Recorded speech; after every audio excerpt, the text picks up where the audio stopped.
बच्चे बच्चे तक की हो गए हैं, तो हमें कहीं ना कहीं मार्केट में ऐसी जगह दे दो ताकि हम भी अपना परिवार पाल सके, अपने फैमिली पाल सके, बच्चों को पढ़ा लिखा सकें। सामान को उठाया गया है बिना कुछ बताए, बिना कोई कारण बताए इनके सामान को उठा दिया गया है, जबकि इनके पास हमारी रोटी भाजी हमें वापस करी जाए, जो भगाते हैं उठाते ये ना करें।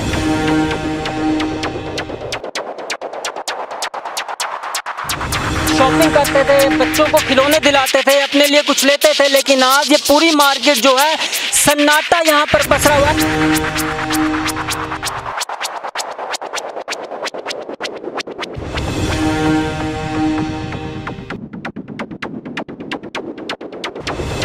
आप बताओ कि हम कहाँ जाए, कौन सा धंधा करें।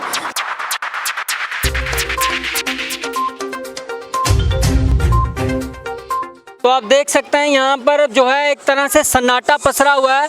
कहाँ जब नवरात्रों के दौरान माँ देवी के दर्शन करने के बाद लोग यहाँ पर माँ के श्रद्धालु आते थे, शॉपिंग करते थे, बच्चों को खिलौने दिलाते थे, अपने लिए कुछ लेते थे, लेकिन आज ये पूरी मार्केट जो है सन्नाटा यहाँ पर पसरा हुआ है। लोगों के दिलों में गम है, परेशान है, क्योंकि रोजी रोटी का सवाल है, पेट का सवाल है।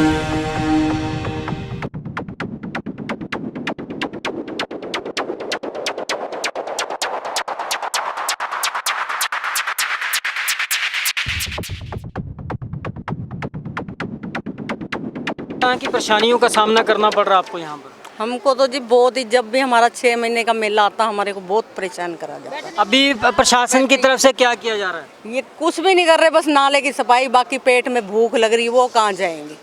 तो आपका सामान क्यों उठाया जा रहा है? ये पता नहीं, उन्हीं को पता है क्यों, बदबल कहते लगानी नहीं है इधर। उन्होंने कुछ तो बताया होगा कि आपको कुछ नहीं बताया सर, कुछ नहीं बताया, कहते यहाँ से पार्किंग खाली कर दो। आपके पास बैठने का यहाँ अधिकार है? अधिकार तभी तो उन्होंने ये दिया, ये हमारा प्रूफ क्यों बना के दिया? अच्छा, आपके लाइसेंस बने हुए हैं? क्या हम देख सकते हैं इसको? जी हाँ, बिल्कुल इन वेंडर्स के लाइसेंस बाकायदा बने हुए हैं। मेरे हाथ में इशू डेट है 1/7/2022 और ये वैलिड है 5 साल के लिए, यानी कि 2027 तक ये लाइसेंस चलेगा। लेकिन इसके बावजूद भी प्रशासन की तरफ से इनके साथ अन्याय किया जा रहा है, इनकी रेडी फड़ियाँ नहीं लगने दी जा रही है, जिस कारण इनके ऊपर रोजी रोटी का गहरा संकट भरमा गया है। आइए इनसे ही बात करते हैं। तो आपने आगे किसी से बात की? हम किसी से बात, हमारे को मिलने ही नहीं देते, वो कहते वो हाथ खड़े कर देते, कहते हम नहीं जानते।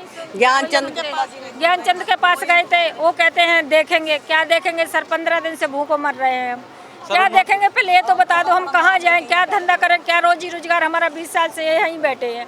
आप बताओ कि हम कहाँ जाए, कौन सा धंधा करें। बंदा जब तुम इंसान बनाया है तो रोजी रोटी कमाने का भी तो दो जरिया कुछ कहीं बिठाया जाए, हमारे इलाज कोई हमारा संकट हल करो। 15 दिन हो गए सर, चूल्हे नहीं जल रहे कि घर में कोई रोटी लंगर में खा रहे हैं। 15 दिन हो गए हैं इनके घरों का चूल्हा नहीं जला है, और जब चूल्हा नहीं जलता, बच्चे भूखे सोते हैं तो माँ बाप को तकलीफ होती है, बच्चे भी रोते हैं, माँ बाप का दिल भी रोता है। मेरे साथ एक भाई हैं, इनसे बात करेंगे। आप बताइए, आपका क्या कहना है इस बारे में? सर, सबसे पहले हमें यही कहना, अगर हमारे को लाइसेंस दिया गया हुआ है और लाइसेंस के अकॉर्डिंग कहते हैं इस पर लोन भी मिल जाएगा। सर, अगर हम 10,000 का लोन भी हम ले लेते हैं, उसके बाद अगर हमको हमारा माल तक के उठा के ले जाते हैं, हम कैसे कमाएंगे जी? कैसे है ना इनके लोन की हम किस्त देंगे? सबसे बड़ी तो बात है। चलो हमने किस्त भी नहीं दे पाया, अगर हमारे वहाँ से लोन में हमारे को डिफाल्टर कराने के चक्कर में है, ऐसी हमारी सरकार है। हम अगर वहाँ से डिफाल्टर हो जाएंगे, लाइफ में हम कभी कुछ ले भी नहीं सकते। अगर हम सोचे मोबाइल भी ले लें, वो भी हम नहीं ले सकते अगर हमने लोन इनका 10,000 का ले लिया। एक तरफ जब हमारा हुड्डा वाले सामान उठाने लेके ला जाते हैं, हम है ना प्रशासन से हर जगह सर हाथ जोड़ के यही रिक्वेस्ट करते हैं कि सर कम से कम हमें, हमारे भी बीबी हैं, बच्चे हैं, फैमिली है, रह रहे हैं, किराया देना होता है, भाड़ा देना होता है, बच्चों के राशन पानी का जी सारा खर्चा होता है। तो हमें कहीं ना, अगर आपने हमें लाइसेंस दिया हुआ है तो कहीं भी करके, हर मार्केट की रेडी फड़ी की मार्केट है, चाहे वो नीस में हो, चाहे सर साथ में हो, चाहे वो पंचकुल्ले में हो, हमें मार्केट में अगर इतने सालों से बैठे 20 साल हो गए हैं, है ना, बच्चे तक की हो गए हैं, तो हमें कहीं ना कहीं मार्केट में ऐसी जगह दे दो ताकि हम भी अपना परिवार पाल सके, अपने फैमिली पाल सके, बच्चों को पढ़ा लिखा सकें। सर, आप मानोगे नहीं, 15 दिन से ऐसे बेरोजगार हम लोग बैठे हैं कि इस महीने तक हम लोगों ने अपने बच्चों की फीस तक ही नहीं पे कर पाई है। तो बहुत ही गंभीर समस्या है इन लोगों के लिए, क्योंकि उनके घरों में 15 दिन से किसी का चूल्हा चौका नहीं चला, किसी का कोई अपने बच्चों के फीस नहीं भर पा रहा, और इन सब के लोगों की रोजी रोटी पर संकट गहरा गया है। सरकार को इन लोगों के बारे में ज़रूर कुछ सोचना चाहिए, क्योंकि जहां एक और सरकार तो सबके साथ सबके विकास की बात करती है और वहीं दूसरी ओर जो है इन लोगों को ज़बरदस्ती उठाया जा रहा है। यह मैं नज़ारा इस समय आपको दिखा रहा हूँ मनसा देवी मंदिर के बाहर लगा रहे जो लोग रेडी और फड़ी वाले हैं, इनका कहना है कि बिना इन्हें कोई नोटिस दिए इनके सामान को उठाया गया है, बिना कुछ बताए, बिना कोई कारण बताए इनके सामान को उठा दिया गया है, जबकि इनके पास सरकार द्वारा जारी की गई लाइसेंस भी हैं। जो अभी हमने एक लाइसेंस देखा जो कि 1 जुलाई 2022 को इशू हुआ है और उसकी वैलिडिटी जो है 5 साल तक की है, लेकिन उसके बावजूद भी इन लोगों को यहाँ पर काम करने नहीं दिया जा रहा। आखिर इसकी जवाबदेही किसकी है, कौन देगा इसका जवाब? पूछता है सभी समानता इन लोगों के लिए, सभी समानता, हम सभी समान हैं, इनके लिए बात करेंगे, इनके हक की आवाज़ उठाएंगे। क्या कहना चाहेंगी आप? हम ये कहना चाहते हैं कि हमें कहीं बिठाया जाए, जगह दी जाए, हमारी रोटी भाजी हमें वापस करी जाए। जो भगाते हैं उठाते ये ना करें। उठाने का कोई कारण बताया उन्होंने? कोई कारण नहीं बताया, वो कहते हैं बस लगने नहीं देनी है, यहाँ तो मैं बैठने नहीं देने। उठाने से पहले आपको कोई नोटिस दिया गया? कुछ नहीं दिया था हमारे को, वो तो ऐसे ही आते हैं सामान भर के उठा के ले जाते हैं जी। तो आप देख सकते हैं यहाँ पर जो है एक तरह से सन्नाटा पसरा हुआ है।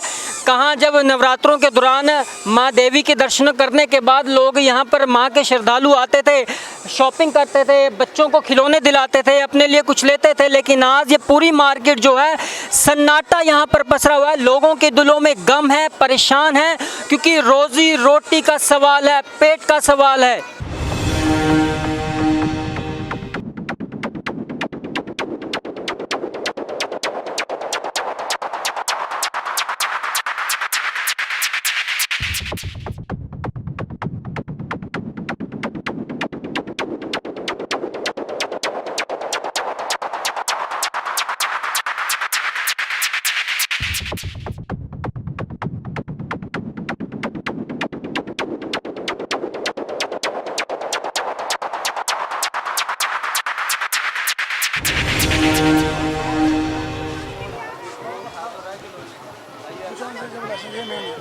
सर बात कर सकते हैं आपसे?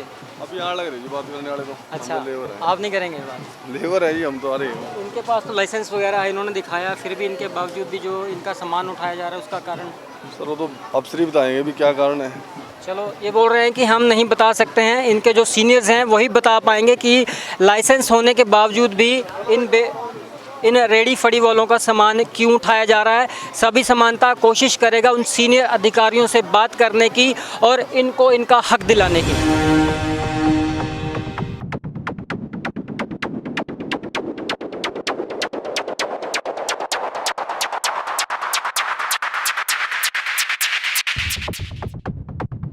2 साल बाद जो है माता के दर्शनों की इजाज़त मिली है सरकार की तरफ से, कोई पाबंदी नहीं है, तो उसके बाद कुछ काम धंधे पे आपके फ़र्क पड़ा? कोरोना के काल के बाद काम धंधे पे बेसिकली बहुत अच्छा फ़र्क पड़ा है और सारी पाबंदियां जो थी वो हटा ली गई हैं। दूसरी है प्रशासन की तरफ से बहुत अच्छे इंतजाम है, इन्होंने हर चीज़ का ध्यान रखा है। यहाँ पे पानी की लाइन की और सफाई की अच्छी व्यवस्था की है, जो कि हमारी मार्केट की आवश्यकता थी।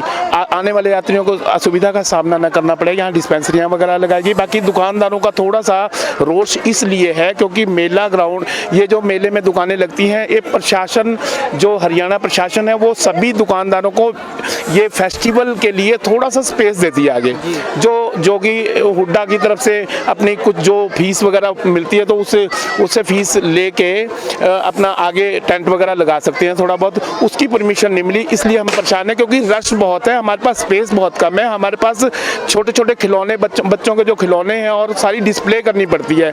जो हमारी चीज़ें डिस्प्ले होंगी हम उसी को सामान बेच सकेंगे। इसलिए ये हमारा थोड़ा सा रिक्वेस्ट है प्रशासन के साथ कि हमारे साथ थोड़ा सा कोऑपरेट करें और इनको थोड़ी थोड़ी जगह, इनको मंदिर या हुड्डा की तरफ से जो भी परमिशन दें उनका परमिशन लें और जो उनका फीस वगैरह लगती है वो हमें फीस दी जाए। बाकी तो सारा बढ़िया हो गया, बहुत अच्छा मेला लगने की उम्मीद है और माता रानी करे हर बंदे का अच्छा व्यापार हो, यात्री लोग आएँ और यहाँ हर एक चीज़ की सुविधा का लाभ उठाएँ। नवरात्रों में हर रोज़ लगभग कितनी संख्या में जो है श्रद्धालु जो है माथा टेकने आते हैं? नवरात्रे में कम से कम इन तो 50,000 70,000 के आसपास के लोग डेली के आ जाते हैं। डेली के 50 से 70 हज़ार? हाँ, 50 से 70,000 डेली के आ जाते हैं।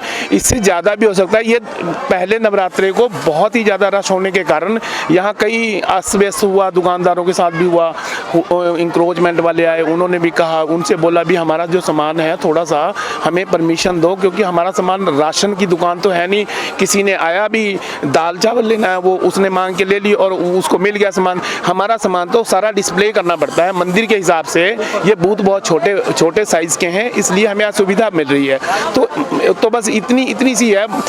अब 3-4 दिन जो दूसरा तीसरा चौथा नवरात्रा होता है उसमें कम भीड़ होती है, क्योंकि और 5वें नवरात्रे से अष्टमी तक यहाँ पे पूरा मेला दिन रात का होता है और उसमें कई हज़ार श्रद्धालु आने की उम्मीद रहती है। इनका पार्किंग का सुविधा और इनकी टेंट की सुविधा, पानी हर चीज़ की अच्छी सुविधा है। बस यहाँ पे जो मेला ग्राउंड का है हमें इसलिए थोड़ा सा वो हो रहा है। बाकी बहुत अच्छा प्रशासन की तरफ से, हमें कोई किसी तरह से कोई मलाल नहीं है। महंगाई की वजह से आपके काम पर असर पड़ा कुछ? क्योंकि महंगाई पिछले दिनों से या 2 साल के हिसाब से बात करें तो काफ़ी बढ़ चुकी है, तो उसके हिसाब से कुछ काम पर फ़र्क पड़ा? महंगाई का तो फ़र्क पड़ता ही है, लेकिन महंगाई का कोई इशू नहीं है सर। यहाँ पे इतना ज़्यादा वो नहीं है। यहाँ पे बिल्कुल सेल के टाइप में सामान बिकता है। यहाँ श्रद्धालु लेते भी हैं और सस्ता भी बेचते हैं। कोई मार्जिन ज़्यादा नहीं है। महंगाई का कोई फ़र्क नहीं है। महंगाई यानी कि आपके कहने का मतलब जो श्रद्धालु आता है वो यहाँ पर महंगाई देख कर नहीं आता, वो अपने दिल की भावना लेकर आता है। हाँ, बिल्कुल श्रद्धा के साथ आता है, माता रानी के दर्शन करता है। जो जितने का सामान बेचते हैं थोड़ी बहुत बार्गेनिंग करके ले ही लेता है, क्योंकि यहाँ से सस्ता कहीं नहीं मिलता और उससे हम दुकानदार भी बड़े खुश हैं और यात्री लोग भी खुश हैं। तो भाई साहब ने कहा कि महंगाई तो ज़रूर बढ़ी है, लेकिन श्रद्धालुओं के आने में कोई कमी नहीं है। वो यहाँ से प्रसाद भी ले रहे हैं, सामान भी ले रहे हैं, क्योंकि वो माँ को प्यार करते हैं, माँ से अपने दिल की बात करने आते हैं। तो महंगाई का इन भाई साहब के हिसाब से कोई ज़्यादा असर नहीं है। जो इनको मेन दिक्कत आ रही है प्रशासन की तरफ से है, उन्होंने बता दिया है। हम भी ज़रूर एक रिक्वेस्ट करेंगे प्रशासन से कि इन दुकानदार भाइयों का ज़रूर ख्याल रखा जाए। जो इनकी मांगे हैं, जो जायज़ मांगे हैं, उनको पूरा किया जाए।